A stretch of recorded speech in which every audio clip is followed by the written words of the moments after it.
We're going in a different direction, Tyler said with that half smirk I'd come to hate. Thanks for everything, but we need people who fit the new model. My name's Logan Barrett, 38 years old, senior account executive at Veltri Dynamics for the past 7 years. At least I was until about 45 seconds ago. I nodded, didn't argue, didn't plead my case by mentioning that I'd just closed our most successful quarter in company history. Didn't point out that I'd personally brought in 60% of total revenue. Didn't ask what the new model even meant. Got it. Best of luck, I said, standing up. Tyler looked almost disappointed, like he'd been expecting, maybe hoping for, an outburst. Something to justify whatever story he'd already planned to tell about me after I left. Instead, I walked out calmly, leaving my collection of top performer plaques in the cabinet behind me. 7 years of achievement gathering dust. Let him keep them. Back at my desk, I packed up quickly. A few personal photos, coffee mug, the baseball Jason had signed for me after I helped him secure his first round of funding. While I cleared out my space, co-workers stared at their screens, typing furiously about nothing. Nobody made eye contact. Human Resources gave me the standard exit spiel. Non-compete clause reminders. Company property return checklist. Exit survey link. The woman across the desk looked uncomfortable. She knew the numbers I'd brought in, knew what I was worth. I handed in my badge, laptop, and phone. Good luck with everything, Logan, she said, and I could hear the genuine regret. Appreciate it, I replied. As the elevator descended, I wasn't angry. Not exactly. Something colder had settled in. A quiet certainty that Tyler McRae had made the biggest mistake of his professional life. He'd been with Veltri Dynamics less than a month, full of buzzwords, Harvard Business Review quotes, obsessed with reshaping the sales culture into something more aggressive, whatever that meant. What Tyler didn't know, what Human Resources never thought to check, was that every single one of my top clients had personal connections to me. College roommates who'd launched startups, groomsmen from my wedding who now ran procurement departments, old friends who'd been with me since before Veltri Dynamics even existed. In his spreadsheets, they were just account numbers and revenue figures. To me, they were relationships built over decades. I walked out to my car, jacket slung over my shoulder. My phone, my personal phone, buzzed with a message from Brian, my biggest client. You free for lunch tomorrow? I smiled for the first time that day. I'd been with Veltri Dynamics since they were just a scrappy startup operating out of a converted warehouse in Cincinnati. Back then, we were 15 people with big dreams and empty bank accounts. I was employee number 8. My job was simple. Bring in clients, keep them happy, grow the relationships. That's what I did. Not by handing out branded pens or taking people golfing, but by actually giving a damn. By remembering birthdays and asking about kids, by calling just to check in, not to upsell. By being a resource, not just a vendor. When my old roommate Brian launched his logistics company, I was his first call for supply chain software. When Jason's health tech startup needed security integration, I brought him on board. When Dave expanded his manufacturing business, I made sure we scaled with him. 62% of my book of business came from people I'd known before they were clients. The rest came from their referrals. The first sign of trouble appeared 3 months ago during the quarterly review. Our CEO introduced Tyler McRae, brought in from some Silicon Valley firm I'd never heard of. Hair too perfect, smile too wide. Everything about him screamed ambition without substance. Tyler's going to revolutionize our approach to sales, the CEO announced, make us more competitive in the modern marketplace. I'd heard that kind of talk before, usually from people who'd never actually closed a deal themselves. 2 weeks later, Tyler called a sales team meeting, presented a new client acquisition strategy that involved cold outreach quotas and script-based pitches, made a big show about measurable metrics and performance analytics. Not once did he mention relationships. After the meeting, Dave texted me, "Your new boss seems like a real piece of work." Another warning came during a client dinner. Tyler insisted on joining me and Brian, my biggest account, talking over him constantly, interrupting with corporate jargon that made Brian visibly uncomfortable. In the parking lot afterward, Brian pulled me aside. "That guy's going to be a problem for you, isn't he?" I shrugged it off. Just knew, finding his footing. But something in my gut knew better.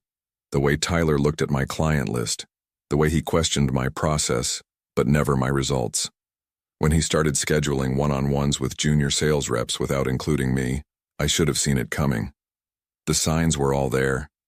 I just didn't want to believe someone would be foolish enough to burn down what took years to build. I didn't call anyone after getting fired, didn't have to. By 7 p.m. that evening, my phone wouldn't stop buzzing. First was Brian. "Just got an email introducing my new account manager. What's going on?" Then Jason. "Some kid just called me, said he's taking over my account. You okay?" Dave. "Your replacement just called. Sounded about 12. You changing roles?" One by one, my phone lit up with similar messages. 18 clients, every major account I managed, all reaching out within hours, not because Veltri Dynamics had contacted them, but because they wanted to hear from me first. I sat on my back deck, bourbon in hand, watching the Cincinnati skyline as dusk settled over the city. The anger I'd expected never showed up. Instead, a cold clarity washed over me. Tyler had made a fundamental mistake. He'd looked at spreadsheets instead of people, seen revenue instead of relationships, calculated my worth based on what he thought I did, not understanding what I'd built. My phone rang again. This time it was Allison from Travella Freight, a client I'd landed 3 years ago. "Logan? What the hell is happening? I just got the strangest call from some guy saying he's my new contact." "They let me go this morning," I said simply. Silence on the line. "Are you serious? After the quarter you just had?" "New VP has a different vision." "Well, his vision better include finding a new logistics partner, because I'm not working with whoever this new person is. Did they even look at how much business you bring in?" "Apparently not enough. I'm calling Jennifer right now." "Jennifer was our CEO. This is ridiculous." "I appreciate that, but don't put yourself in an awkward position." "Logan, you've bailed us out of technical emergencies at midnight. You came to my dad's funeral. This isn't business, it's personal." After Allison, I took 5 more similar calls. By 10 p.m., I turned my phone off. Needed to think. I wasn't going to actively sabotage Veltri Dynamics, that wasn't my style, but I also wasn't going to protect them from the consequences of their own bad decisions. In the morning, I woke up to an email from Jessica Lewis, VP of Sales at Hailstorm Brewing, Veltri's main competitor.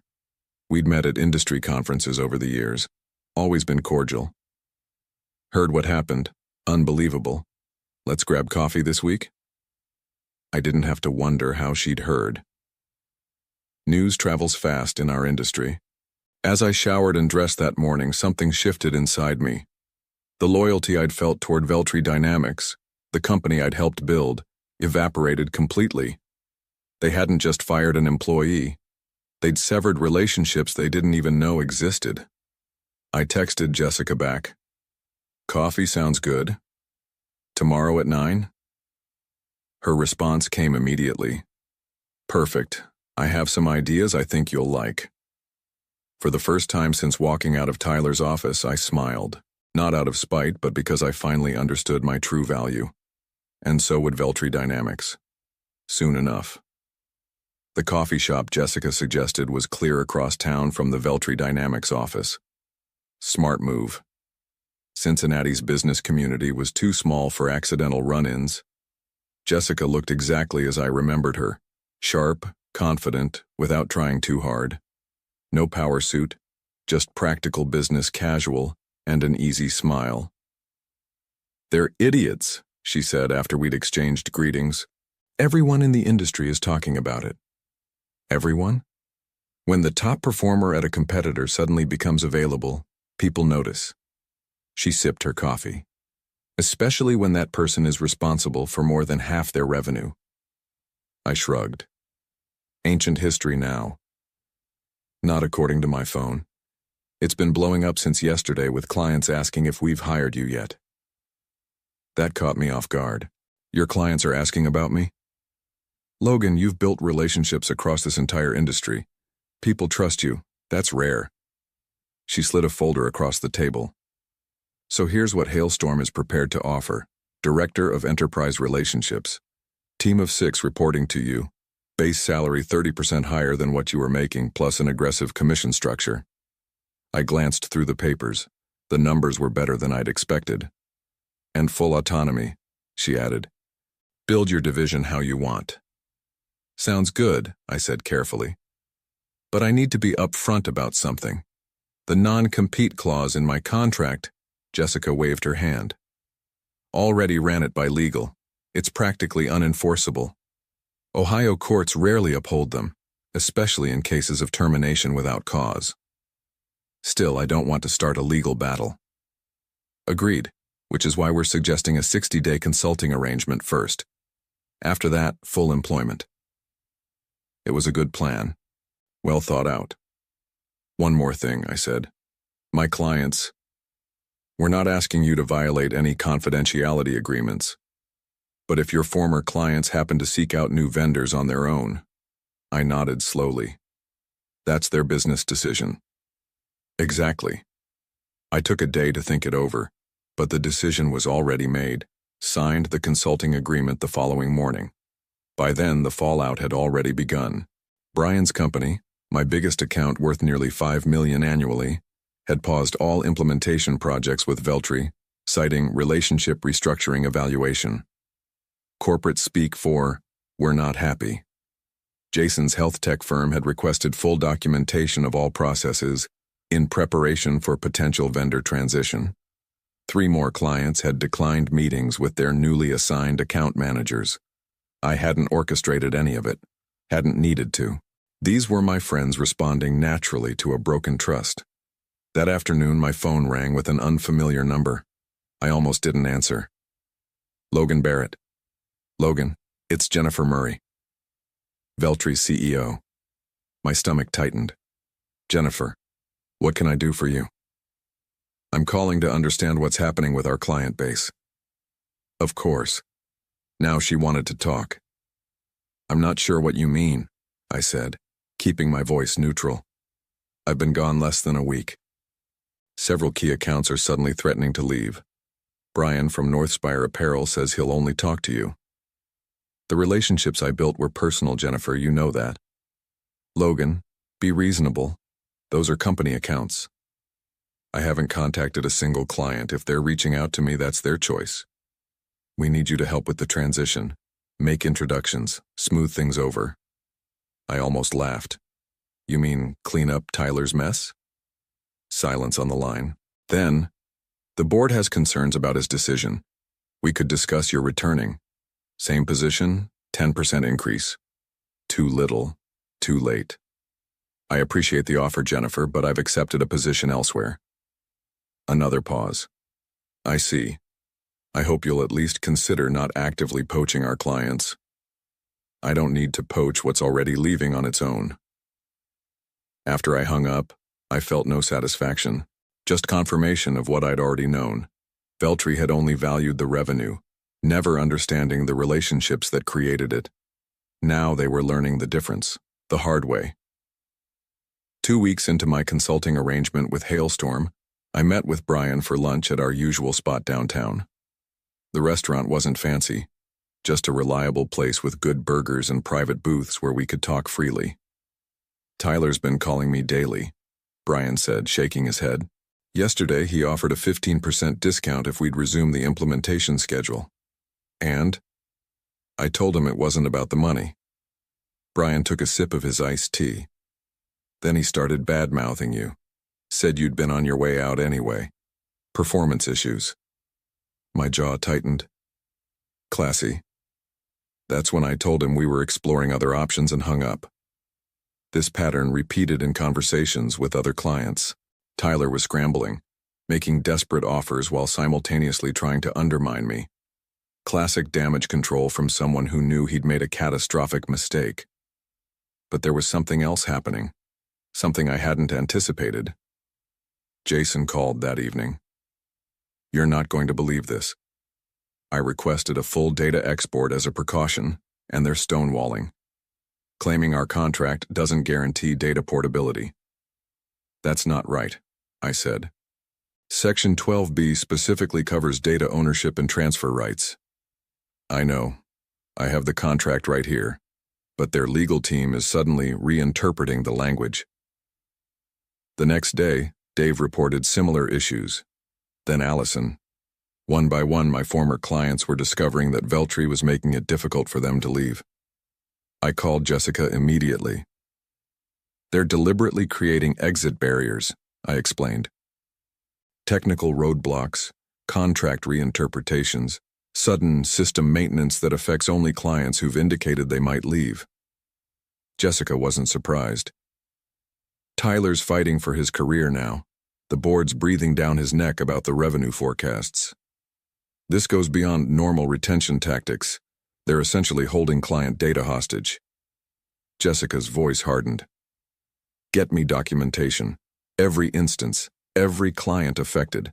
Our legal team will have a field day with this. Over the next week, I collected evidence. Screenshots of suddenly unavailable export functions, emails denying access to supposedly guaranteed services, recorded calls where Veltri representatives made thinly veiled threats about data loss if clients terminated early. But the real bombshell came from Dave, who forwarded me an email he'd received by mistake. It had been intended for Tyler. Attached is the client retention strategy you requested, the email read. We've identified technical dependencies we can leverage to delay transitions for the Barrett accounts. Legal believes we can stretch these maneuvers 3 or 4 months minimum before facing any meaningful penalties. Attached was a spreadsheet listing every one of my former clients, with specific retention tactics assigned to each. It wasn't just Tyler. It was systematic, coordinated, deliberately obstructive. I forwarded everything to Hailstorm's legal department. Their response was immediate and forceful. This constituted tortious interference and potential violation of data protection laws. That night, I sat on my deck again, watching the Cincinnati skyline. The city looked different now. 7 years at Veltri, believing I was part of something worthwhile. All that time, I'd thought I was building something meaningful, not just client relationships, but a company with integrity. Now I understood the truth. When faced with the consequences of their mistake, Veltri's leadership had chosen obstruction over accountability. This wasn't just about me anymore. It was about 18 businesses, many owned or run by friends, being deliberately harmed to cover someone else's failure.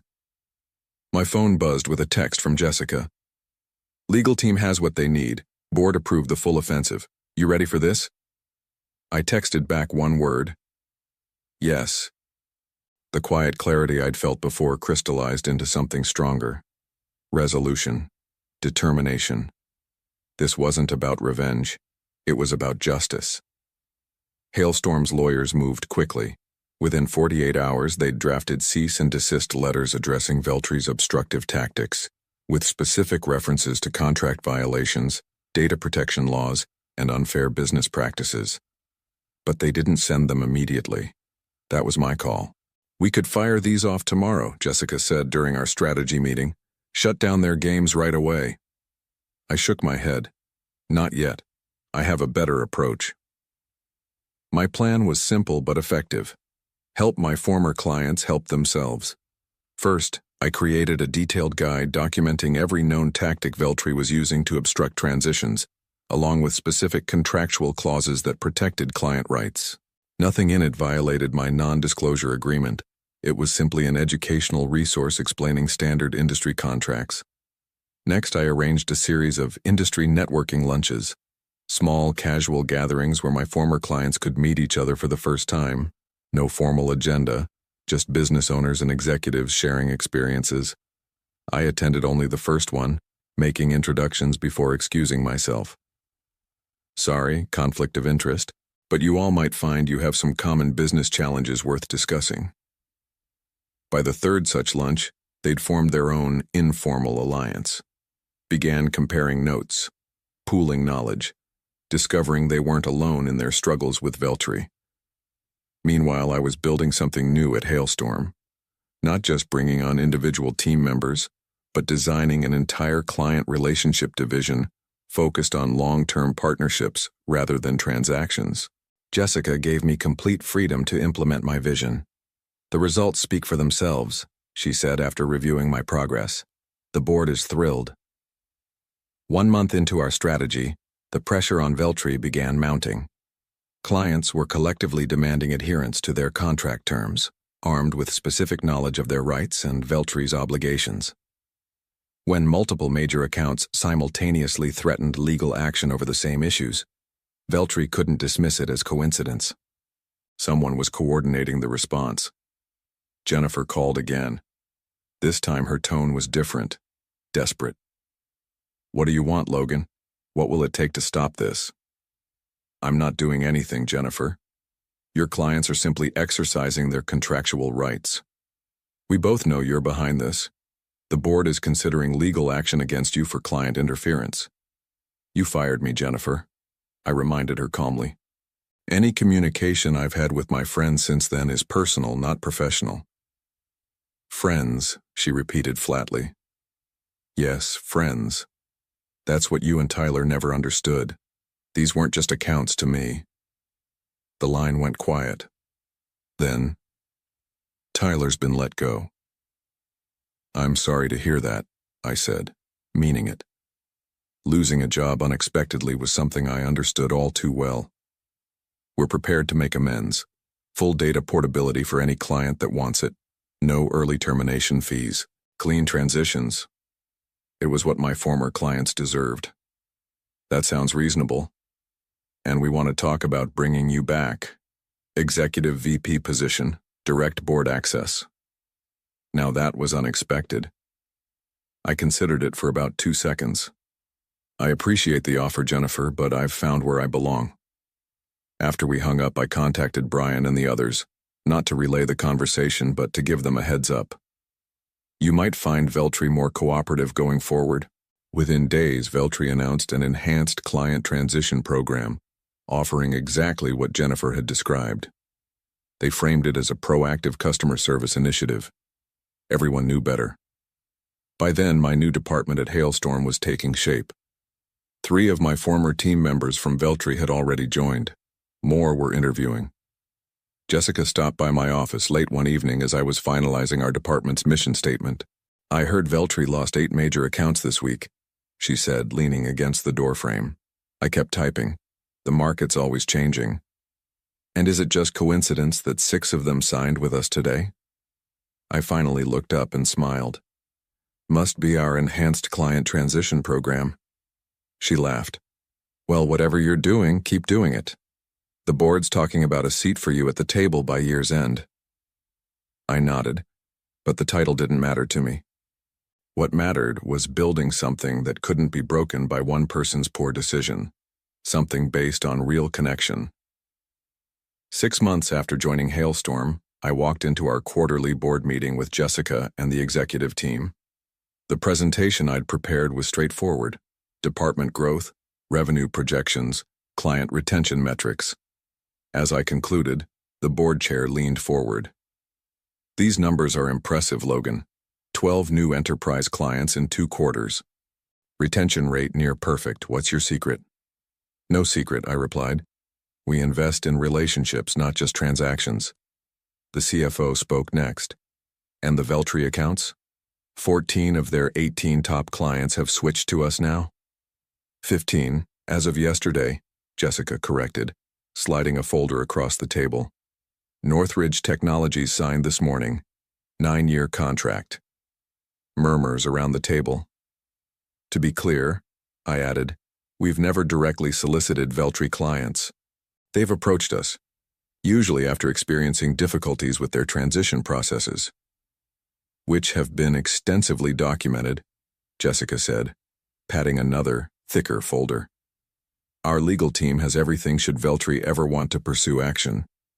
They wouldn't. Not with what we had. Not with their reputation already in tatters. The room fell silent as the board chair reviewed the latest numbers. Finally, he looked up and nodded toward me. "The board has reached a decision. We'd like to offer you the position of Executive Vice President of Strategic Relationships, effective immediately. I accepted with a simple handshake. No gloating, no speeches. That afternoon, the press release went out. My phone immediately buzzed with a message from Brian. Just saw the news. Congratulations, EVP Barrett. Moments later, my assistant knocked on my door. You have a visitor, Jennifer Murray from Veltri Dynamics. No appointment. I considered sending her away. Decided against it. Send her in. Jennifer looked tired, defeated. Congratulations on the promotion. Thank you. What can I do for you, Jennifer? She placed a folder on my desk. Veltri is exploring acquisition options. We'd like Hailstorm to consider making an offer. The acquisition went through 3 months later, not because of any lingering vendetta, but because it made good business sense. Hailstorm's board saw value in Veltri's technology stack, if not their client management approach. I insisted on one condition. Every Veltri employee would be given fair consideration for positions in the combined company. Nobody would experience what I had gone through. On the day the deal closed, I drove to Veltri's office, the converted warehouse where I'd spent 7 years of my career. The place looked smaller somehow. The remaining employees gathered nervously in the main conference room for my address. I'm not here to clean house, I began, looking at the familiar faces. I'm here because what we're building at Hailstorm is based on the same principle that should have protected me here. Relationships matter. They're worth investing in. Worth protecting. I saw relief in their eyes. Understanding. Your jobs are secure if you want them. Your contributions valued. All I ask is that you bring that same commitment to relationships, with clients, with colleagues, with partners, to everything you do going forward. Afterward, I walked through the empty sales floor one last time. Stopped at my old desk, now cleared of its temporary occupant. My phone buzzed. A message from Dave. Heard the news. Poetic justice, my friend. I smiled, looking out over the Cincinnati skyline from the window near what used to be my workspace. The view was exactly as I remembered it, but I was different, stronger, clearer about what mattered. I texted back. Not about justice, about building something better. Then I walked out, not bothering to look at the empty space where my sales awards had once stood. I didn't need them anymore. The real value had never been on that wall. It had been in the connections I'd made, the relationships I'd built, the ones that had survived when everything else fell apart.